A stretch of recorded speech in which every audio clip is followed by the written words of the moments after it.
కాంట్రాక్టులు కట్టబెట్టాలని out of the way బోల్తూ కాంగ్రెస్ ప్రభుత్వం ఎందుకు కాంట్రాక్టులు ఇస్తుంది అని చాలాసార్లు కూడా అడగడం జరిగింది. ప్రత్యేకంగా గతంలో కూడా ఎన్నోసార్లు ఈ నెల్లూరుకు చెందిన కేఎల్ఎస్ఆర్ ఇన్ఫ్రాటెక్ సంస్థ ఏదైతే రేవంత్ రెడ్డి గారికి ఈ వాహనం, ఈ ల్యాండ్ క్రూజర్ వాహనం ఎవరైతే కేఎల్ఎస్ఆర్ ఇన్ఫ్రాటెక్ కంపెనీ బహుమతిగా గిఫ్ట్గా రేవంత్ రెడ్డి గారికి ఇచ్చిర్రో, గతంలో వారు ఎంపీగా కాంగ్రెస్ అధ్యక్షునిగా ఉన్నప్పుడు దీన్ని ఉపయోగించిర్రో, అప్పుడు కేఎల్ఎస్ఆర్ ఇన్ఫ్రాటెక్ పేరు మీదనే ఉండే. మేము పదే పదే దీన్ని ప్రశ్నించేసరికి దారిని వారి సోదరుడు అనుముల కొండలరెడ్డి గారి పేరుకు రిజిస్ట్రేషన్ చేయించుకున్నారు. దీన్ని ఎన్నోసార్లు కూడా క్వశ్చన్ చేసినాం, మరి ఎందుకో సమాధానం చెప్పారు.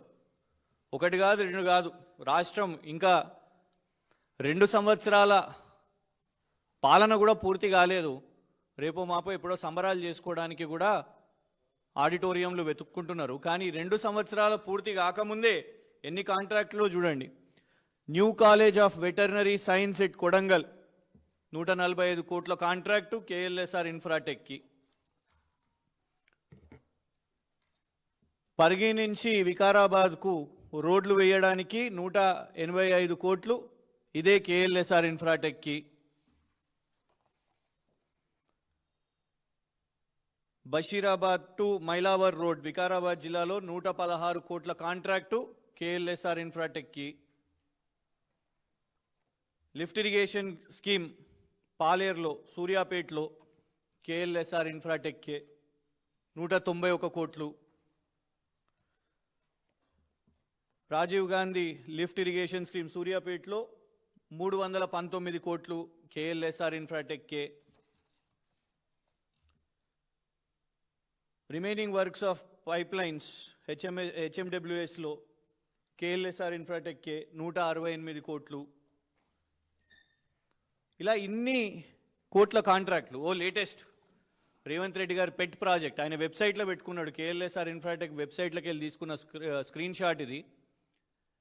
ఎందుకంటే ఇప్పటి వరకు అవార్డు అయిందా లేదా బయటకైతే చెప్తలేరు, కానీ ఆయన పెట్టుకున్నట్టు young India integrated schools, young India integrated residential schools నిర్మాణం కాంట్రాక్టులు కూడా ఇదే కేఎల్ఎస్ఆర్ అనే కంపెనీకి ఇస్తున్నట్టు వాళ్ళు వెబ్సైట్లో పెట్టుకున్నారు. సరే, కాంట్రాక్టులు సర్వసాధారణంగా వస్తాయి.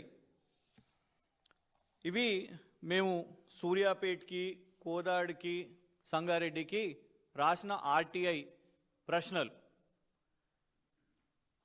ఈ కేఎల్ఎస్ఆర్ ఇన్ఫ్రాటెక్ కంపెనీకి మీరు ఇచ్చిరు కదా, వాళ్ళ ఆర్థిక లావాదేవీల సంగతి ఏంటిది, వాళ్ళ ఫైనాన్షియల్ స్టెబిలిటీ ఏంటిది, వాళ్లకు ఏ బేసిస్కి ఇచ్చినారు మీరు, ఈ కంపెనీ ఏమైనా దివాలా తీసిందా, ఇన్సాల్వెన్సీ కేసు ఏమైనా నడుస్తుందా అని మేము ఆర్టీఐ ద్వారా పలానా అధికారులను, roads and buildings department, irrigation department వాళ్ళను అడగడం జరిగింది. అడిగితే వచ్చిన రిప్లైస్ ఇవి. కొందరేమో మేము సమాచారం ఇవ్వలేము అని, no representation or clarification has been submitted by KLSR Infratech, వాళ్ళు ఏమి ఎలాంటి సమాచారం ఇవ్వలేదని. ఒకళ్ళేమో సంగారెడ్డి నుంచి వచ్చిన రిప్లై, వాళ్ళు ఈ కాపీ మెయిల్ చేశారు. వాళ్ళ చార్టెడ్ అకౌంటెంట్, కేఎల్ఎస్ఆర్ ఇన్ఫ్రాటెక్ యొక్క సంస్థ చార్టెడ్ అకౌంటెంట్, వాళ్ళు అందులో ఏం చెప్పిండ్రు అని అంటే 2014 నుంచి 2025 వరకు వీళ్ళ కంపెనీకి ఎలాంటి ఇన్సాల్వెన్సీ అండ్ బ్యాంక్రప్సీ కోడ్ కేసులు లేవు, ఎలాంటి కేసులు అయితలేవు అని వాళ్ళు చెప్పడం జరిగింది. ఎందుకు ప్రధానంగా ఇవాళ ఇది పెడుతున్నాము అంటే, 2 రోజుల క్రితం 14 నవంబర్ 2025 గౌరవ సుప్రీంకోర్టు ఒక కేసును తీసుకోవడం జరిగింది. చెన్నై నుంచి ఆ కేసుని ట్రాన్స్ఫర్ చేసి సుప్రీంకోర్టుకు ఆ కేసు తీసుకోవడం జరిగింది. ఆ కేసు ఏదో కాదు, దేశంలో సంచలనం సృష్టించిన కేసు. ఒక జడ్జి గారు నేషనల్ కంపెనీ లా ట్రిబ్యునల్ సంబంధించిన చెన్నైలో జడ్జి గారు, నేను ఈ కేసును ఎలాంటి తీర్పు ఇవ్వను, ఎందుకంటే ఒక కంపెనీకి ఫేవరబుల్గా ఆర్డర్ ఇవ్వాలి, తీర్పు ఇవ్వాలని నాకు పైనున్న జడ్జిల నుంచి నాకు ఒత్తిడి వస్తున్నది అని చెప్పి ఆ జడ్జి గారు తప్పుకున్నారు. ఆ కేసు ఏదైతుందో, ఆ కంపెనీ కేసు ఏదైతుందో అదే ఈ కేఎల్ఎస్ఆర్ ఇన్ఫ్రాటెక్ యొక్క కేసు. దాన్ని ఇప్పుడు గౌరవ supreme court chief justice of India గారు గౌరవ విఆర్ గవై గారు ఇవాళ దాన్ని సిజేఐ, ఇందులో స్పష్టంగా రాసున్నది సిజేఐ గారి పేరు, వారు ఇంత పెద్ద ఆరోపణ వచ్చింది, ఒక జడ్జి గారే తప్పుకుంటున్నారు, దట్ ఫేవరబుల్ ఆర్డర్ ఇవ్వాలి, ఫేవరబుల్ తీర్పు ఇవ్వాలి అని ఒక జడ్జి గారు తప్పుకుంటే దీన్ని విచారణ చేపట్టాలని వాళ్ళ గౌరవ సుప్రీంకోర్టే ఈ కేసును 2 రోజుల ముందు తీసుకున్న ఆర్డర్ కాపీ ఇది. ఇగోండి, Supreme Court of India record of proceedings. ఒత్తిడి పెట్టింది ఎవరో సుప్రీంకోర్టు విచారణ చేపడుతుంది. కానీ ప్రత్యేకంగా insolvency and bankruptcy criminal investigation under a retired judge of the honorable court is carried out into the attempt to influence the outcome of company appeal.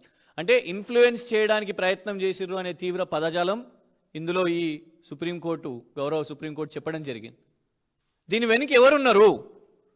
ఎందుకు అంటే insolvency, దివాలా తీసిన కంపెనీ, దివాలా తీసిన కేసు కొట్లాడుతుంటే ఆ కంపెనీకి రాష్ట్ర ప్రభుత్వం, కాంగ్రెస్ ప్రభుత్వం, తెలంగాణ ప్రభుత్వం ఇన్ని కాంట్రాక్ట్లు, యంగ్ ఇండియా, రోడ్లు, కొడంగల్లో వెటర్నరీ కాలేజు, ఇట్లా ఇన్ని కోట్ల కాంట్రాక్ట్లు ఒక కంపెనీకి ఇస్తుంటే కనీసం రాష్ట్ర ప్రభుత్వంలో ఉన్న అధికారులకు కనీసం సమాచారం కూడా లేదా? సుప్రీంకోర్టే కేసు టేకప్ చేస్తే దీని వెనుక ఒత్తిడి పెడుతుంటే, ఎందుకంటే ఇన్సాల్వెన్సీ అండ్ బ్యాంక్రప్సీ కోడ్ చట్టాల ప్రకారం ఒక కంపెనీ దాని ఫైనాన్షియల్ స్టెబిలిటీ క్వశ్చనబుల్ ఉంటే వాళ్లకు రాష్ట్ర ప్రభుత్వాలు ఎలాంటి ప్రభుత్వ టెండర్లు, కాంట్రాక్ట్లు ఇవ్వద్దు. వాళ్ళు ఒకవేళ టెండర్ బిడ్ చేసినా కూడా వాళ్ళను పక్కన పెట్టి వాళ్ళకంటే లోయెస్ట్ టెండర్, ఎందుకంటే అందుకే పదం కూడా ఏమని ఉన్నది, సస్పెండెడ్ డైరెక్టర్. కేఎల్ఎస్ఆర్ యొక్క పేరు పెట్టి సస్పెండెడ్ డైరెక్టర్ అని ఉన్నది. ఎందుకు సస్పెండెడ్ డైరెక్టర్ అని వాడతారు? ఎందుకంటే ఇన్సాల్వెన్సీ కేసు నడుస్తున్నప్పుడు దాని యొక్క బిజినెస్ ట్రాన్సాక్షన్స్, దాని యొక్క కాంట్రాక్ట్స్ సస్పెండెడ్ ఉండాలి కాబట్టే దానికి సంబంధించిన డైరెక్టర్ని సస్పెండెడ్ డైరెక్టర్ అని పెట్టినరు. మరి ఎందుకు రాష్ట్ర ప్రభుత్వంలో ఉన్న ముఖ్యమంత్రి గారికి ఈ కేఎల్ఎస్ఆర్ ఇన్ఫ్రాటెక్ మీద గింత ప్రేమ ఎందుకు? గిందుకేనా? జనరలీ ఒక కంపెనీ పేరు మీద ఎందుకు ఉంటుంది? వాళ్ళకి ఆ కంపెనీ ఉంటే ఆ కంపెనీ పేరు మీద కార్ రిజిస్టర్ చేసుకుంటారు. మరి కేఎల్ఎస్ఆర్ ఇన్ఫ్రాటెక్ యొక్క కంపెనీ పేరు మీద కారే కాదు, గతంలో ఈడీ రేడ్స్ కూడా ఈ కంపెనీ మీద అయినప్పుడు ఈడీ కూడా రేవంత్ రెడ్డి గారి బినామీ కంపెనీ ఇది అని ఈడీ పేర్కొన్నది. ఈడీ ప్రెస్ రిలీజ్లు చేసింది. మరి వాళ్ళ ఎందుకో ఈడీ దీని మీద విచారణ చేపడతలేదు? ఎందుకు కేంద్ర ప్రభుత్వము దీని మీద విచారణ చేపడతలేదు? ఇలా చాలా స్పష్టంగా ఉన్నది. సుప్రీంకోర్టే ఇవాళ కేసు టేకప్ చేసి దాంట్లో ప్రశాంత్ భూషణ్ గారు ఆపోజిట్ సైడ్ ఎవరైతే ఉన్నారో ఈ కేసు చాలా ప్రముఖ న్యాయవాది, దేశంలో టాప్ 10 అడ్వకేట్స్లో ఎవరైతున్నారో ప్రశాంత్ భూషణ్ గారు ఈ కంపెనీకి అగేన్స్ట్గా, ఈ కేఎల్ఎస్ఆర్ ఇన్ఫ్రాటెక్ కంపెనీకి అగేన్స్ట్గా ఈరోజు వారు సుప్రీంకోర్టులో ఈ కేసు కొట్లాడుతున్నారు. మరి ఎందుకు రేవంత్ రెడ్డి గారికి కేఎల్ఎస్ఆర్ ఇన్ఫ్రాటెక్ మీద అంత ప్రేమ వచ్చింది? ఇదే కంపెనీకి ఏ కంపెనీ కేసులో ఒక జడ్జి గారి మీద ఒత్తిడి వస్తే దేశంలోనే ఒక సంచలనం సృష్టించి ఇవాళ ఆ జడ్జి గారు తప్పుకొని ఇంకొక పైన ఒక పెద్ద జడ్జి గారు నా మీద ఒత్తిడి పెట్టినరు, ఫేవరబుల్ ఆర్డర్ ఇవ్వాలి, మెసేజెస్ కూడా ఉన్నాయని ఇవాళ సుప్రీంకోర్టులో ఆ విచారణ జరుగుతుంటే దాని వెనుక ముఖ్యమంత్రి రేవంత్ రెడ్డి గారు ఉన్నారా అని మాకు స్పష్టంగా అర్థమవుతున్నది. విచారణ డెఫినెట్గా చేయాలి. ఎందుకంటే ఒక జడ్జి గారి మీదనే ఒత్తిడి వచ్చిందంటే దాని వెనుక ఎవరెవరున్నారు? ఈ రాష్ట్ర ముఖ్యమంత్రి ఉన్నాడా? ఎందుకంటే ఈ రాష్ట్ర ముఖ్యమంత్రి రేవంత్ రెడ్డి గారు అదే కంపెనీకి పదే పదే ఇన్ని కాంట్రాక్ట్లు ఇస్తున్నారు. 2 సంవత్సరాలు పూర్తి కాకముందే ఇన్ని కాంట్రాక్ట్లు ఒక ఇన్సాల్వెన్సీ కేస్, బ్యాంక్రప్సీ కేస్ ఎదుర్కొంటున్న కేఎల్ఎస్ఆర్ ఇన్ఫ్రాటెక్ కంపెనీకి ఇవ్వడంలో రేవంత్ రెడ్డి గారి ఇంట్రెస్ట్ ఏముందో వాళ్ళు చెప్పాల్సిన అవసరం ఉన్నది. యంగ్ ఇండియా అని పెట్టింది కూడా ఈ స్కూళ్ళు గిందుకేనా? ఒకవైపు గురుకుల పాఠశాలల్లో కనీస సౌకర్యాలు కూడా అందించినటువంటి అబ్సల్యూట్ ఫెయిలియర్ అవుతున్న రేవంత్ రెడ్డి గారి ప్రభుత్వం, పిల్లలు రోడ్ల మీదకి వస్తున్నారు, సరైన భోజనం లేదు, గుడ్డు కూడా గాయమైపోయింది, ఉన్న గుడ్డు కూడా పెట్టలేని పరిస్థితి. రోడ్ల మీదకి వస్తుంటే పోలీసులను మఫ్తీలో పంపించి ఆ విద్యార్థినులను అరెస్ట్ చేస్తున్న పరిస్థితి. కానీ గురుకుల పాఠశాలలను పక్కన పెట్టేసి కేఎల్ఎస్ఆర్ ఇన్ఫ్రాటెక్కి కాంట్రాక్ట్లు రావడానికి కోసం యంగ్ ఇండియా స్కూళ్ళని వాళ్ళ టేకప్ చేసిర్రు. ఇలాంటి కాంట్రాక్ట్లు, ఫేవరబుల్ కాంట్రాక్ట్స్ మీద డెఫినెట్గా మళ్ళొకసారి కూడా అడుగుతున్నాం. ఎప్పుడు తప్పించుకుంటున్నారు? ఆ కంపెనీ వాళ్ళకు కూడా చెప్తున్నాం, సమాధానం చెప్పండి, ఫోన్లు చేసి బెదిరింపులు కాదు. దమ్ముంటే ఎందుకు ఇన్సాల్వెన్సీ అండ్ బ్యాంక్రప్సీ కోడ్ ఇవాళ ఆ కేసు ఫైట్ చేస్తున్నా కూడా మీకు ఎందుకు రాష్ట్ర ప్రభుత్వం కాంట్రాక్ట్లు ఇస్తున్నది, రాష్ట్ర ప్రభుత్వం తరఫు నుంచి ఎవరు వచ్చి సమాధానం చెప్తారు అనేది వాళ్ళ స్పష్టంగా సమాధానం చెప్పాలి. దీని విషయం మీద గతంలో కూడా ప్రశ్నించినాం, ఇప్పుడు కూడా ప్రశ్నిస్తాం. కానీ వాళ్ళకు మాకేం ఫరక్ పడదు అన్నట్టు మేము కాంట్రాక్ట్లు ఇస్తూనే ఉంటాం, ప్రేమ చూపిస్తూనే ఉంటాం అని ప్రేమ పొంగి పొర్లుతున్నది. రేపు ఒకవేళ సుప్రీంకోర్టు కేసులో ఆ కంపెనీకి ఖచ్చితంగా, ఎందుకంటే చాలా సీరియస్ అలిగేషన్, అది చిన్న అలిగేషన్ కాదు. ఒక జడ్జి గారే డైరెక్ట్గా మొబైల్ ఫోన్లో వచ్చిన మెసేజ్ చూపెట్టబట్టే మరి సుప్రీంకోర్టు ఆ మెసేజెస్ని చూసి అవన్నీ విచారణ చేపట్టిన తర్వాత, ఎందుకంటే ఆపోజిట్ కొట్లాడుతున్నది కూడా సీనియర్ న్యాయవాది ప్రశాంత్ భూషణ్ గారు, మరి అప్పటికైనా ఈ ప్రభుత్వం నిద్రలేసి ఈ కాంట్రాక్ట్లను రద్దు చేస్తుందా, లేదు అప్పటి వరకు ఇట్లనే ఇంకా కట్టబెడుతూ ఉంటుందా? ఒక కంపెనీ దాని ఫైనాన్షియల్ పొజిషన్ వీక్ ఉన్నప్పుడు ఇలాంటి కాంట్రాక్ట్లు ఇవ్వడం అంటే ఐఎన్బిసి కోడ్ ప్రకారం దాన్ని సపోర్ట్ చేయడం అన్నట్టే. దాని ఫైనాన్షియల్ క్రైసిస్లో రాష్ట్ర ప్రభుత్వం దాన్ని హెల్ప్ చేస్తున్నట్టు. ఎందుకు హెల్ప్ చేస్తున్నది మరి రేవంత్ రెడ్డి గారి ప్రభుత్వం? ఏం కారణం వల్ల? ఇవాళ దీని మీద దాటి వేస్తున్న రేవంత్ రెడ్డి గారి ప్రభుత్వం. అందుకే పదే పదే ఎప్పుడెప్పుడు దానికి కాంట్రాక్ట్స్ వస్తున్నాయో ఇక్కడ ఉన్న ప్రధాన ప్రతిపక్షంగా మేము దీన్ని ట్రాక్ చేస్తున్నాము. డెఫినెట్గా కూడా దీన్ని క్వశ్చన్ చేస్తూనే ఉంటాం. ఇంకొకటి, రేవంత్ రెడ్డి గారు నిన్న రామోజీ ఫిలిం సిటీ ఎక్సలెన్స్ అవార్డ్స్లో మాట్లాడుతూ రవీంద్ర భారతిలో అవార్డ్స్ విషయం మీద ఉద్దేశిస్తూ మాట్లాడడం, చంద్రబాబు నాయుడు గారు ఏదైతే చెప్పినో ఈ అవార్డు అనేది ఒక గొప్ప గౌరవంగా భవిష్యత్తులో ఇది రాణిస్తుంది అని నేను కూడా వారితో ఏకీభవిస్తున్నా. రామోజీ ఎక్సలెన్స్ అవార్డు అనేది ఆషామాషిగానో లేకపోతే రవీంద్ర భారతిలో చప్పట్లు దుప్పట్లతోని ఏర్పాటు చేసే ఆర్టిఫిషియల్ అవార్డు కాదు అని నేను సంపూర్ణంగా విశ్వసిస్తున్నా. మీకు రామోజీ ఫిలిం సిటీలో చంద్రబాబు నాయుడు గారిని ప్రేస్ చేయాలనుకుంటే, లేకుంటే వారి అప్రిషియేషన్ కావాలనుకుంటే వారి గురించి గొప్ప మాట్లాడండి, నో ప్రాబ్లం. రామోజీ గారి గురించి కూడా గొప్పలు మాట్లాడండి, నో ప్రాబ్లం.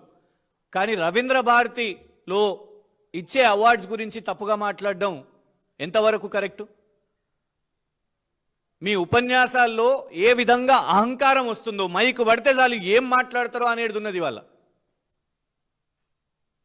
అదే రవీంద్ర భారతిలో ఉత్తమ ఉపాధ్యాయుల అవార్డులు ఇస్తారు, ఉత్తమ ఉద్యోగులకు అక్కడనే అవార్డులు ఇస్తారు. ఏప్రిల్ 14న బాబాసాహెబ్ అంబేద్కర్ జయంతిన దళిత రత్న అవార్డులు ఇస్తారు.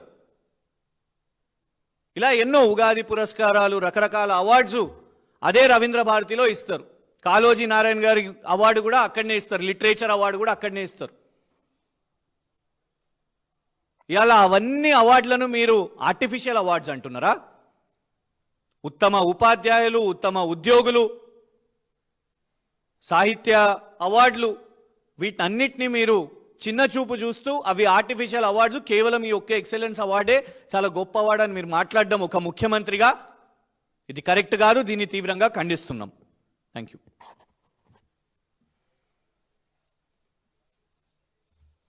ఓకేనా?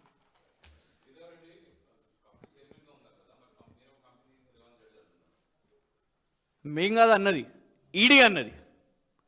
ఈడీఏ ప్రెస్ రిలీజ్ చేసినప్పుడు మీరు ఏ న్యూస్ పేపర్ తీసుకున్నా బినామీ అని అన్నది. వాస్తవమే, శ్రీధర్ రెడ్డి గారు దాని చైర్మన్, వారు ఎందుకో ముందుకు వచ్చి సమాధానం చెప్పరు, బెదిరించే ప్రయత్నం చేస్తారు. కానీ మేమనేది ఏంటంటే, ఎందుకు అంత ఫేవరెటిజం? కాంట్రాక్ట్లు ఇస్తున్నది అయితే ప్రభుత్వం కదా, రాష్ట్ర ప్రభుత్వం.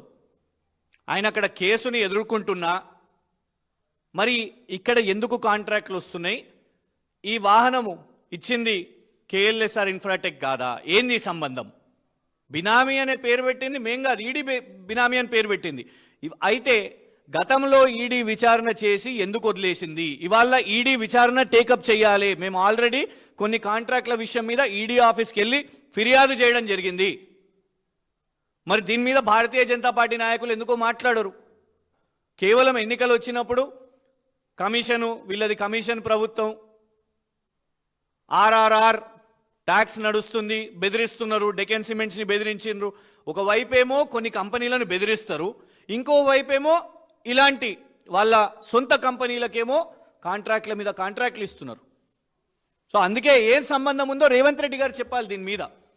సుప్రీంకోర్టులో కేసు నడుస్తున్నప్పుడు, ఇన్సాల్వెన్సీ కేసు